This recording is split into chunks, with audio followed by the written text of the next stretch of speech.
In 1986, the American government was dominated by Ronald Reagan's neoconservatism, and many regarded true democratic principles to be dead. I have come to review with you the progress of our nation, to speak of unfinished work, and to set our sights on the future. I am pleased to report the state of our union is stronger than a year ago and growing stronger each day.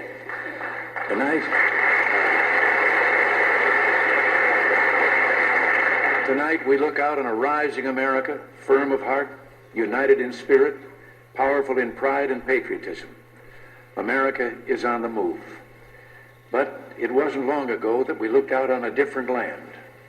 Locked factory gates, long gasoline lines, intolerable prices, and interest rates turning the greatest country on earth into a land of broken dreams.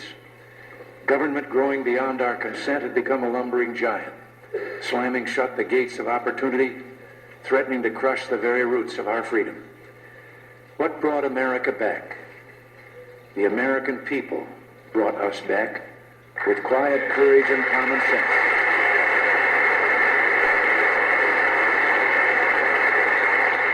With undying faith that in this nation, under God, the future will be ours, for the future belongs to the free. Tonight, the American people deserve our thanks for 37 straight months of economic growth, for sunrise firms and modernized industries creating 9 million new jobs in 3 years, interest rates cut in half, inflation falling over from 12% in 1980 to under 4% today, and a mighty river of good works, a record $74 billion in voluntary giving just last year alone. And despite the pressures of our modern world, family and community remain the moral core of our society, guardians of our values and hopes for the future. Family and community are the co-stars of this great American comeback. They are why we say tonight, private values must be at the heart of public policies. Arthur M. Schlesinger, in his book, The Cycles of American History, presents and explains the idea of cyclical theory, a concept which describes the characteristics and causes of shifts in national mood as well as political thought between liberalism and conservatism. Using cyclical theory, he argues that liberalism is not dead, and a strongly democratic president will soon come to office and bring sweeping reform. He uses specific examples of these shifts and their effects and reinforces his argument with references to significant principles in political science. Schlesinger's academic tone, coupled with references to recent events, allows him to connect with his audience of politically engaged citizens and fellow historians that share his liberal bias and a desire for a shift to a democratic president. This lets Schlesinger effectively communicate to his readers that liberalism is not dead. Schlesinger begins by introducing the ideas behind the cyclical theory, which he reveals is not an original idea. Similar models concerning American history date back to the creation of the country, each with a different way of characterizing the two stages. He refers to others' descriptions of the cycle, such as Adams' view of centralization and diffusion, Hirschman's concept of public versus private happiness, and his own father's cycle of conservatism and liberalism. Schlesinger goes on to explain his view of the cycle as a shift between public and private interest, and bolsters his theory by quoting the ideas of these predecessors. Throughout the novel, he maintains the distinction between the two, cataloging a list of characteristics for each of the stages. Periods of public interest spur a boost in innovation and social reform. Progressivism, the New Deal, and the New Frontier serve as examples of this stage. Schlesinger expresses his preference of this phase over private interest and makes it obvious that social progress, advancement, and general prosperity occurs during democratic presidential administrations. Private interest periods, however, are characterized by stagnation and a return to religious and ideological motives for government action. His description of private interest periods makes it blatantly obvious that such errors occur when Republicans hold office.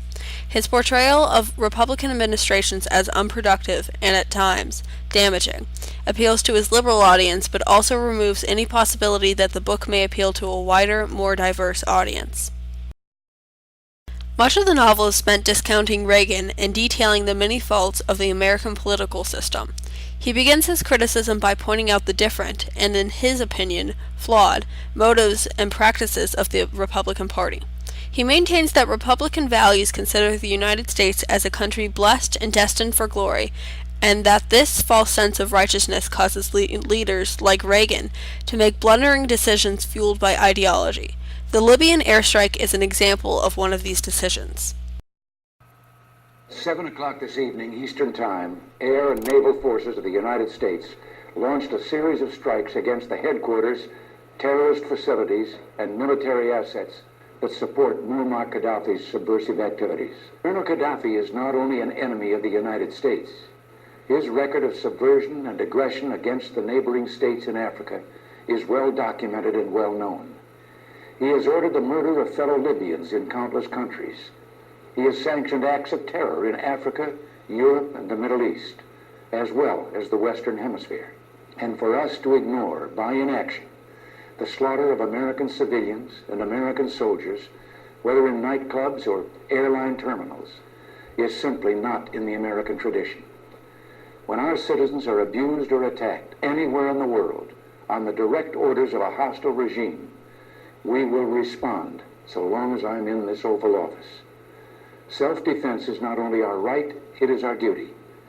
It is the purpose behind the mission undertaken tonight, a mission fully consistent with Article 51 of the United Nations Charter. I salute the skill and professionalism of the men and women of our armed forces who carried out this mission. It's an honor to be your Commander-in-Chief. Despite our repeated warnings, Gaddafi continued his reckless policy of intimidation, his relentless pursuit of terror. He counted on America to be passive. He counted wrong.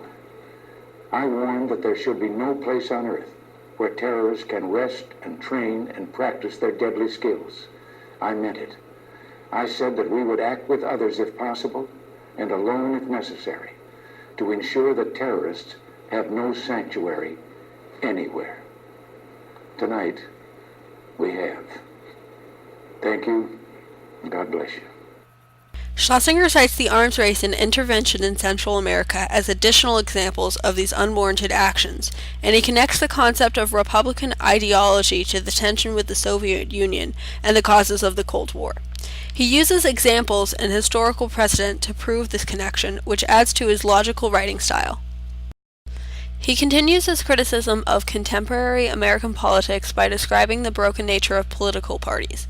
Schlesinger cites commercialization of campaigns, mass media coverage, and special interests as causes of the decreased productivity and function of parties. Because of the decreased ability, parties can no longer help the executive and legislative branches overcome the separation of powers. He also questions the effectiveness of the Electoral College and calls for moderate reform of the system. He also points out the increasingly powerful position of the president in foreign affairs, starting with the overreach in power that Truman demonstrated with his use of the atomic bomb, arguing that the situation has only gotten worse with the blank check powers given to Johnson and recent attempts to undercut the president's power stopped by Reagan. He urges readers to be aware of the weakened power of Congress to control the president's power. Although Schlesinger portrays America in 1986 as a nation dominated by neoconservative politicians, with a broken relationship between the president and Congress, he also expresses his hope for a democratic leader. He describes the country's current situation as private interest so that he can use this as proof for his argument that liberalism will soon experience a surge, and the cycle will cause a shift to a public interest attitude. His closing piece describes the type of leader that America so desperately needs, a president that can maintain the balance between tight control of the country and allowing citizens the rights they deserve. Schlesinger acknowledges the difficulty of creating this balance, but is confident that such a leader will come into power. In the book's final passage, Schlesinger departs from his logical style used throughout the rest of the work and adopts a more philosophical tone, abandoning his dry wit used in the other passages. His shift in tone as well as the subject of the piece creates a powerful ending that leaves the reader questioning the future of the nation's political stance. Schlesinger's novel presents many insightful theories that might be considered useful to a political science student or a person with liberal views interested in the history of American political thought. His extensive research, as shown by his bibliography, demonstrates his knowledge and expertise in political science as well as general American history. Use of specific dates, quotes, and governmental actions makes this book an excellent resource for research in political patterns.